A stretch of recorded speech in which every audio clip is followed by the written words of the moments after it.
trigonometric substitution. Integrals that contain expressions like 1 plus x squared, 1 minus x squared, and x squared minus 1, but cannot be solved easily with u substitution. Certainly, if you have one of these things and you have just a u dx, x dx somewhere, it's pretty easy to solve with u substitution. But if you can't do that, they can sometimes be simplified with trigonometric identities. Now, if you see a 1 plus x squared, you might think, hey, tangent squared plus 1 is secant squared, and so you would set x equal to tangent of theta.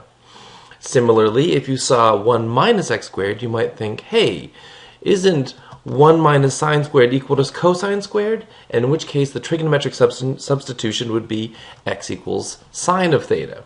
And finally, if you saw x squared minus 1, you'd think, well, hey, secant squared minus 1 is tangent squared, so if x were secant of theta, things might simplify a little bit. You basically end up turning two things added together into one thing all by itself.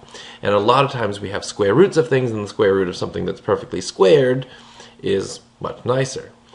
There's one thing to note, and that is when you do a regular u substitution, you figure out what du is, and then you have to kind of make sure you have that. With trigonometric substitution, you have x equals secant of theta, so dx is secant theta, tangent theta, d theta. You can just insert that directly. So it's much easier, but it does cause some confusion.